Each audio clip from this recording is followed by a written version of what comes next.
Wow, this is beautiful. Yeah, that's a glacier lily. Okay, one of the things that a lot of folks miss are the little tiny details. Notice this little beetle in here? Mm-hmm. That's one thing you got to keep an eye out for. If you don't mind it being there, that's fine. But all you got to do is flick him out of there or get him to go behind something. Yeah. Now you've got a nice clean shot. He's not in the shot anymore, and you can work with that. Now you want to have as much focal as possible here or here. I kind of like this one. This one has a nice set of petals up in here. You might want to consider how you can go vertical. So you're going to have to turn this by loosening up the centerpiece first. Turn this ball this way, tighten it back up. Now loosen this so that you can turn that vertical. And if you need to, loosen up the centerpiece again so you can spin it around as needed. Because you don't want to move the entire tripod. All you want to do is move that center shaft, because your tripod is already set in a nice solid place. And if you want, you can even bring the camera up higher, because when you go vertical, it sometimes changes your perspective to high to low.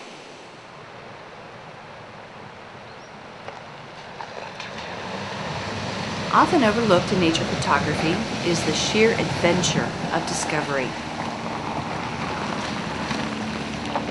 Use your camera to see nature as if you're seeing it for the very first time. Sometimes you just have to put the camera down and explore.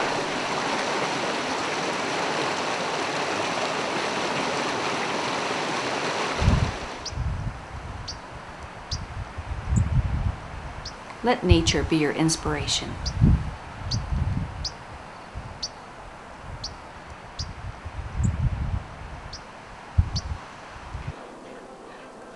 This is the first photography workshop that I participated. Before I came, because I have the weekend before the meeting that I'm going to have in Aspen, I thought it's just going to be a way to spend 2 days, pick up a few tips on photography. Therefore, this is where I am. The Crested Build, maybe taking more pictures about wildflowers, because that's the first thing that attracted me when I got on James' website to learn about the photography workshop. But the last 2 days, I have to say, it exceeded my expectations about what I'll be getting from this photography workshop. And when I was actually walking up the last mountain on the ice, I was thinking about, this reminds me of my last trip to New Zealand. But of course, the New Zealand trip was much more involved and cost so much more than what I can tell you about. But this, I just feel like it just came back to me. It's just like my last vacation in New Zealand. It's more than just a photography workshop. It's more like a combination of a workshop, a vacation, wilderness adventure, and getting to know some fine people. I think James is a good photographer. He also is I pick up more than a few tricks from him. I get to learn from a professional photographer, which is a great addition to what I've been doing, because most of the things that I learn in photography is mostly just learned by doing it. And it's a good thing to be able to spend time with a professional photographer and pick up some real professional tricks. And at the same time, I think he's a fine gentleman, because when I came out here, I came out by myself, and my family kind of worry about who you will be spending this weekend with, and we don't know and I don't know James before this workshop. He's a perfect stranger, but he's a perfect gentleman. So I have to say, I have a perfect 2 days, and I'm going back to New York more relaxed and pick up a few tricks in photography that I'll be very happy about, and that would have something that I will work on for the next couple of years before the next photography workshop, hopefully with James.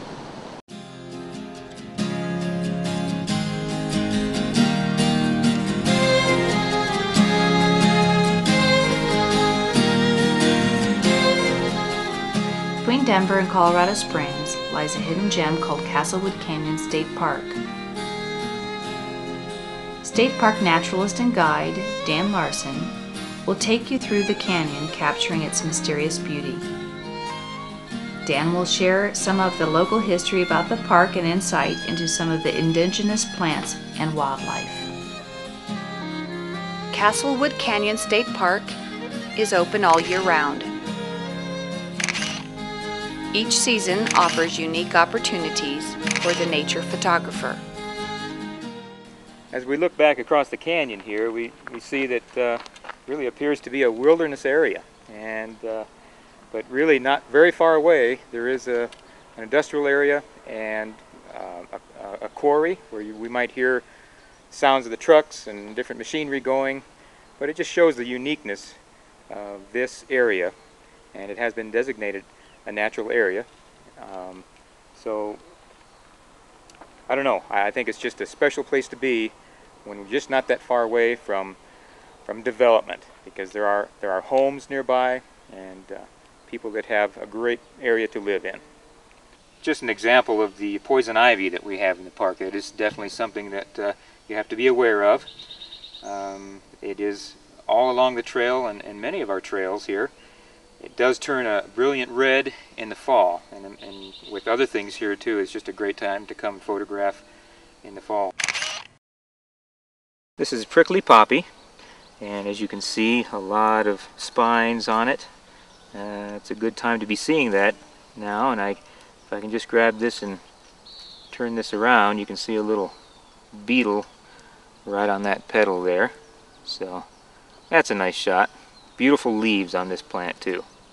This is called sticky gumweed, and as you can see, the stickiness on it there, and also the ants just love this. Yeah. I see some, looks like some aphids on here too, but has a very gummy or sticky substance on it. Castlewood Canyon has many great geological features and rock formations. This particular one is what we fondly call the gargoyle. Another name for it is the guardian of the canyon. And you can pick out the features yourself and use your imagination and see that. This is Castlewood Dam, and this is the remains of it, I should say. This was constructed back in the 1890s. It lasted for a number of years, but as far as the construction material, I wanted to point that out, was taken from the rim above it there. You can see some areas there where it was blasted out of there, and this is mostly rhyolite that it's constructed of, but wasn't designed very well, and before long it started leaking, and in 1933, after a lot of rain, it gave way and flooded Denver from that. So quite the history there. Well, many snakes out here in this stuff. Yeah, I think what you could run into in here would be the bull snake. Wouldn't be quite as likely to have a rattlesnake in here, but bull snakes can be aggressive, but of course not poisonous. Beautiful grass though, isn't it? Yeah, it is. I mean, it's a wonderful place. I like the way it kind of flows across here.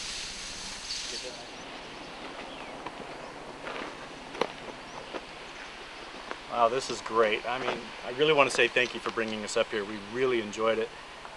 I tell you, this is one of the best spots I've been to that I didn't have to drive 1,000 miles to get to or have a four-wheel drive. So it's really wonderful. Yeah, well, I'm glad to show you. It's always a pleasure to show off this park because it is special.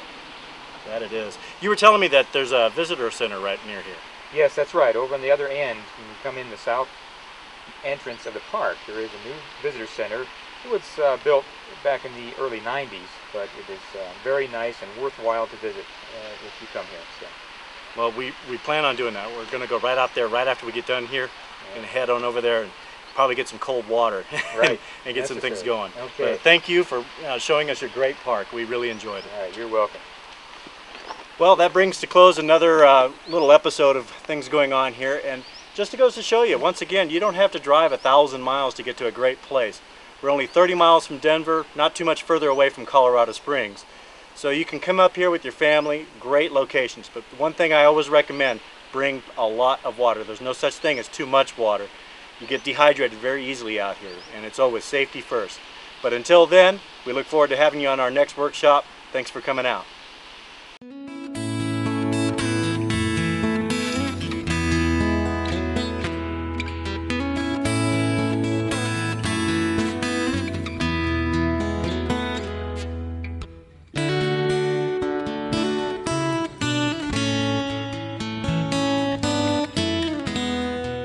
One of James's favorite locations to photograph are the maroon bells, which tower high above the wilderness surrounding Aspen. For this trip, you will travel high to the Maroon Snowmass Wilderness area, then to the historic mining areas of Marble and Crystal. This often photographed historic building has been mistakenly referred to as the Crystal Mill Ruins. It is actually the ruins of the hydroelectric power generator which supplied power to the Crystal Mill. In 1880, silver-bearing quartz was found in the Crystal River. This created a boom town in 1886 with a population of about 400 people. By 1890, the town was deserted.